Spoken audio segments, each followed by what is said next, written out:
Welcome to SVG-TV News for Tuesday, July 30th, 2019. I am Rochelle Batiste with the details. Leader of the opposition New Democratic Party, Dr. Godwin Friday, is calling for a full investigation into what led the Caribbean Development Bank, the CDB, to pull its funding from the Yarrabakwa River Defense Project, declaring misprocurement of contract. Speaking on the issue at a news conference today, Dr. Friday lashed out at the Dr. Ralph Gonsalves-led administration for its handling of the matter and termed the CDB's misprocurement as misappropriation. Dr. Friday said the Prime Minister should provide full disclosure of the complete evaluation report and provide the names of the owners of the company, Reliable Construction Limited, and asks that an independent body carry out the investigation. For an investigation of the matter. On behalf of the people of St. Vincent and the Grenadines, we call on the government to immediately open a thorough investigation of the matter to be conducted by a competent and independent person or agency.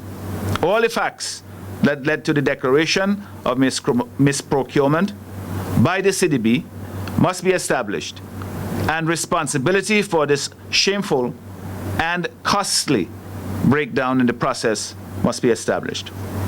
The result of such an investigation must be made public so that, and so too, all of the, or any of the corrective measures to be taken to ensure that this problem does not arise again. Our country's good name is important to all of us. The ULP government must stop tarnishing it. Dr. Friday said that now that the government has decided to fund the River Defense Project, it is taxpayers who have to bear the cost, and they have the right to know what really happened. The opposition leader further pointed out that Minister of Finance Camilla Gonsalves is part of the CDB's Board of Governors and knows what is required by the CDB for any loan agreement. Dr. Friday also asked that the Finance Minister offer a statement on the matter to the people of SVG. This country's Minister of Finance, he has the same responsibility for ethics and transparency in dealing with matters relating to our public finance. In short, to adhere to the principles of accountability. We need to hear from the Minister of Finance to ensure that the government does not bad spend taxpayers' money as it appears they are determined to do. The government's response so far has done absolutely nothing to answer the legitimate questions on everyone's minds. The CDB declared misprocurement on the River Defense Project following what it said was a thorough review of the procurement process and the awarding of the contract to Reliable Construction Limited. Bali & Bali Investments Limited, one of the tenders for the project, had made objections to the awarding of the contract to Reliable Construction Limited, noting that the company has not done any gabion basket or river training works, which are prerequisites if they were to qualify for the contract. Dr. Friday said that the CDB statement, no objection, is not saying there were no underhand activities involved, as the Prime Minister or others are suggesting. The CDB does not expect fraud to come from the chambers of its borrowing member countries. So it takes the submitted tender evaluation report at face value. Of course, it anticipates that fraudulent practice can occur, and it places specific provisions in its procurement process to allow avenues for the discovery of and consequences, as we've seen, severe consequences for fraud. Every contract that the CDB finances has a clause dealing with corruption and fraudulent misrepresentation. The no objection granted by the CDB therefore assumes that the government and its agents are acting ethically and have done their job properly. It did not amount to through an approval of a fraudulent contract in the present case. The Yarabakwa River Defense contract is valued at just over 1.4 million EC dollars, which the government is expected to pay to the contracting firm Reliable Construction Services Limited. In other news, land degradation can negatively affect biodiversity and food security, and stakeholders from various agencies recently got the opportunity to examine work being done to combat this issue. As part of this country's commitment to combat land degradation and desertification and to adopt a land neutrality strategy, a land degradation neutrality target setting program was launched in 2017, and a consultant with prior experience was hired to complete the process. The recently held workshop brought together stakeholders from the Forestry Services, the Ministry of Agriculture, and the Sustainable Development Unit to review and validate the data collected so far. Director of Forestry Fitzgerald Providence said keeping land productive is a key part to achieving the UN Sustainable Development Goals and combat land degradation. Process has been an ongoing process that is initiated through the United Nations Convention to Combat Desertification, and it's all about achieving targets under Sustainable Development Goal 15, and specifically 15.3 that looks at reducing land degradation, which means that we need to keep our land productive, because productive land is good for food security and also for maintenance of the ecosystems and the life that keeps us as humans living on the earth. So we're here to look at validating those targets set so that we can, as a country, be better prepared to protect our land, to reduce land degradation, actually, to achieve that land neutrality target that is set under the Sustainable Development Goal that we are supposed to be achieving by 2030, which gives us just over 11 years to achieve these targets. So it's important that we are here.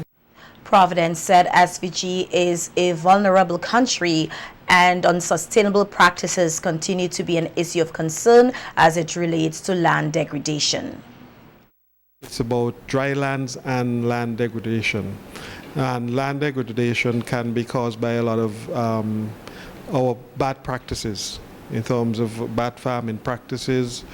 We fail to protect our land, particularly with coastal land, and with the incidence of climate change, which causes variation in our annual climate, our weather systems. What we do to our land can cause it to be more vulnerable to degradation. That means the loss of the productivity of the land.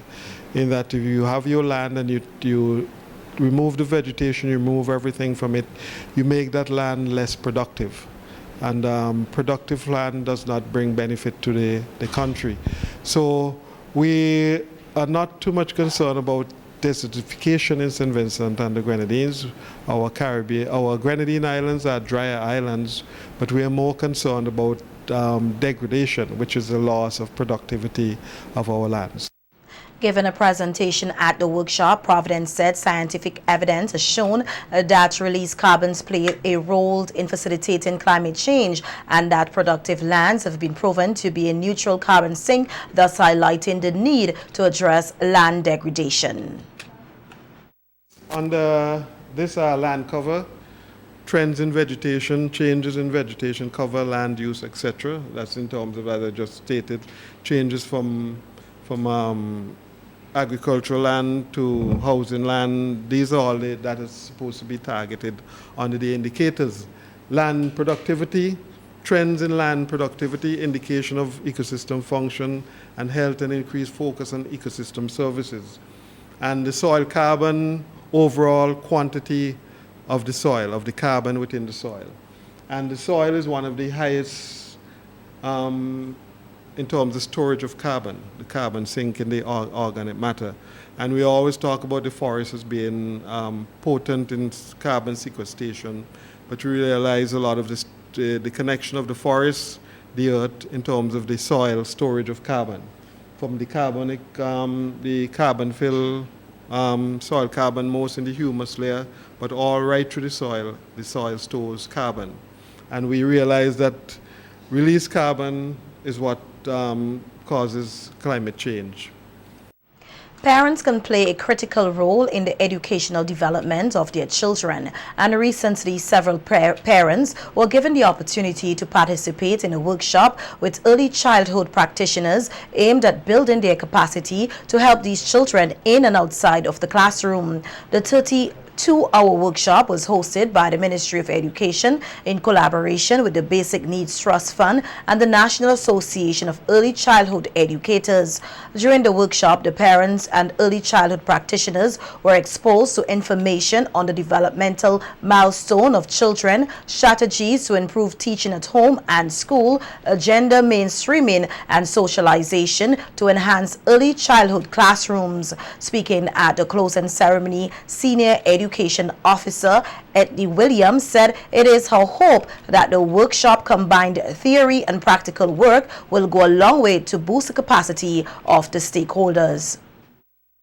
The content of the training was systematic and comprehensive.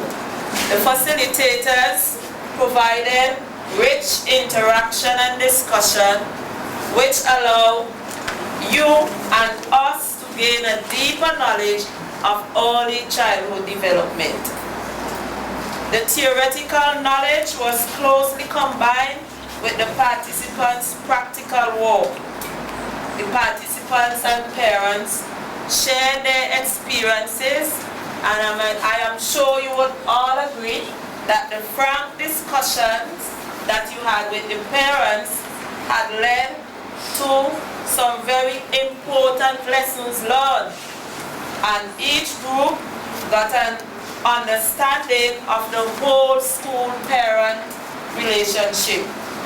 As I wished in the opening ceremony, now we are leaving, we can affirm that we have gained rich knowledge and established a deeper friendship with each other and our partners. President of the National Association of Early Childhood Educators, Esther Pompey, encouraged the educators to use the knowledge gained to positively impact the nation's youth. Association of Early Childhood Educators was associated with this training, and amidst all of the challenges we face, we can say we have already come. And I believe in your testimony, some of you may want to say, I almost gave up. And some of you may say, it wasn't easy, but it was worth it. Yes. And having said all of this, it is your responsibility now to apply it at your institutions. It's not easy for our facilitators to come, take time from their busy work schedule to impart their knowledge to you, and you are going to put it like the scripture, it says, do not put your light under a bushel, but put it on a candlestick. So when Ms. Williams and others from the Ministry of Education visit your institutions, they will be able to see the fruit of their labor. I thank you very much. Reading is also crucial to the educational development of children, and the nation's youth will be given the opportunity to develop this skill in a fun and safe environment. This through a summer program to be hosted by the Summer Crash Academy, Inc. at the Chumuka, Ontario Secondary School from August 5th to the 12th. The program, now in its 10th year, targets children between the age of 7 to 12 and focuses on areas such as reading, ICT, the creative arts, and sports. This year's program will be held under the theme Bringing Reading to Life. Founder of the Summer Crash Academy, Inc., Jolene Lewis, said there are many children who are not performing at their fullest potential, and the summer program serves as an opportunity to assist the nation's youth in this area. Kids to come out, encouraging parents to send out their kids, and while we are celebrating our 10th anniversary, it's great that I can say to the parents, this year's registration is absolutely free. The kids do not need to pay any registration fee to be a part of the program. The only cost that the parents will be incurring is transportation costs. That's it. Everything else we provide. For the art, for the reading, we provide all the materials. So all the parent needs to do is to get the kids to us. And this year we are continuing with the program. It's going to be taking place at the Chimook Ontario Secondary School. The program will begin from August 5th from 9 a.m. to 3 p.m. and it will continue on to the 17th of August. We have some fun and exciting things in store. This year there's going to be a big back-to-school extravaganza, a big fun day activity that we are organizing for the persons in North Leeward. Lois said each child learns differently and the summer program gives them an opportunity to bring out their untapped potential through the creative arts along with learning more about the responsible use of technology. The program's founder said the learning activities will not be limited to the classroom. Your child, one, they're going to get to learn, and they're going to get to learn in a fun environment. Plus, it's not just being in one location. You know, they go on bus tour, they get to see other parts of St. Vincent. I remember when the airport was under construction, they got to see that.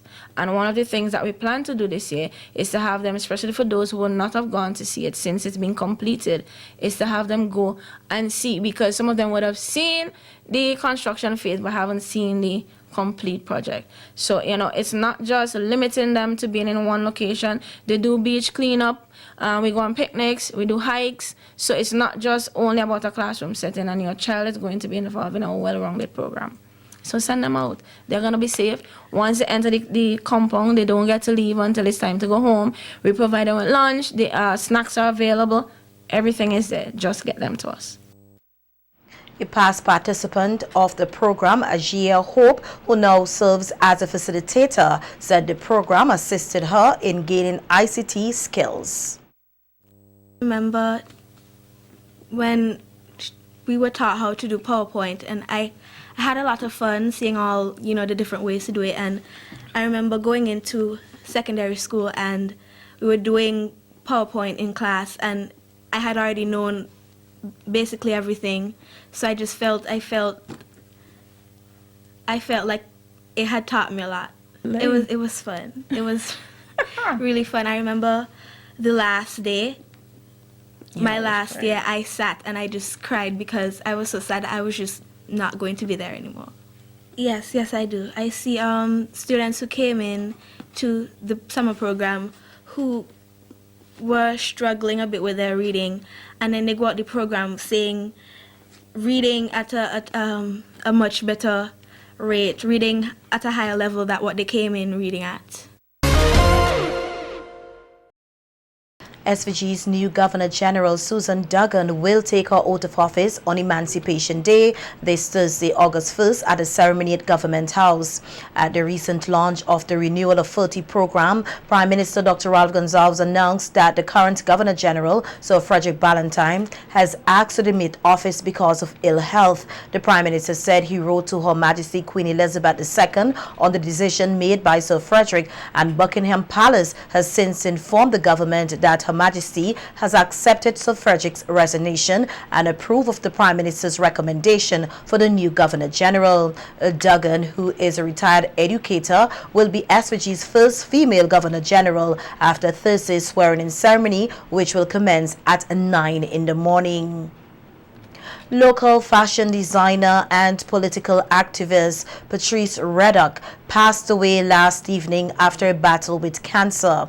Redick was the first woman in the Caribbean to own and operate a garment factory that produced her own designs. At a news conference today, leader of the opposition New Democratic Party, Dr. Godwin Friday, expressed his condolences to the Redick family while recalling a visit to a home in Glen by party members last Friday. Last Friday afternoon, I visited her with my colleagues, Daniel Cummings, the Honorable Daniel Cummings, and the Honorable Anna Eustace, and Mrs. Eustace. It was clear to us then that Patrice was near the end of her journey on earth and would soon move beyond us. She was in pain. But displaying unbelievable courage. She acknowledged our presence and even managed a smile. We bade her farewell. Dr. Friday said Redick was a committed party stalwart who will be greatly missed, as she was always present at meetings and the party's annual conventions. Will be time for a more fitting tribute to her, and we will give her that, for that is her due. But I will only note here today that Patrice Redick was a foundation member of the New Democratic Party. She would remind us from time to time, the younger folks, if I could still call myself that, whenever she felt it necessary to demonstrate what political commitment meant, that she was there with our great party from its earliest days and never left. She was a stalwart in every sense of the word.